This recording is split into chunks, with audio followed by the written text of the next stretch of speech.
بالخصوص اس مقام پر جہاں اختلاف زیادہ، آوازیں بلند، علم کی کمی اور دلیل کی کوئی اوقات نہ ہو۔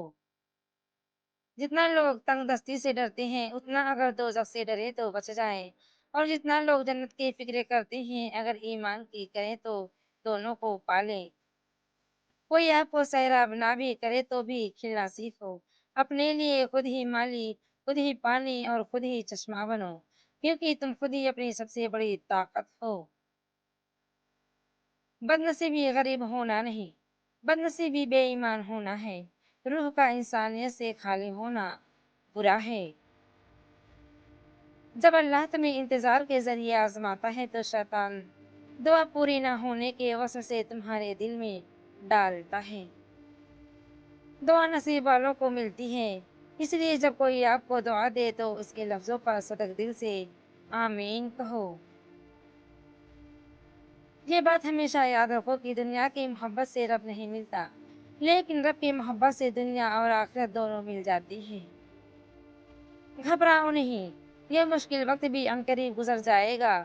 تم یقین رکھو گے نہ اللہ پر تو اللہ تمہارے لیے کافی ہو جائے گا۔ نظر انداز کر دو وہ سارے وسوسے جو تمہارے دل کو بے چین کرتے ہیں۔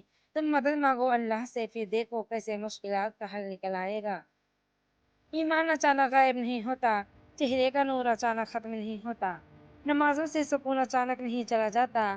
پہلے خوف خدا جاتا ہے، پھر نمازیں جاتی ہیں، پھر حیا، پھر پردہ، پھر ایمان چلا جاتا ہے۔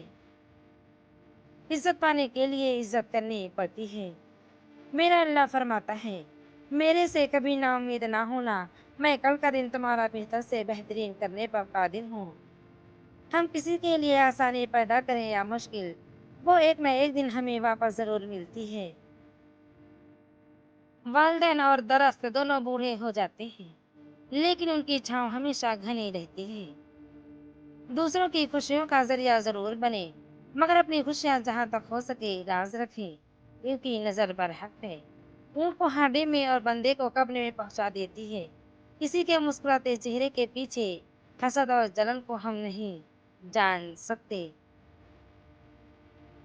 اگر یہ ویڈیو آپ کے دل کو چھو گئی ہو تو لائک ضرور کریں، اور اگر آپ چاہتے ہیں ہم ایسی اور ویڈیو لاتے رہیں تو سبسکرائب کر کے بیل آئیکن بھی دبائیں، تاکہ ہم اور آپ ایک خوبصورت سفر پر ساتھ رہیں۔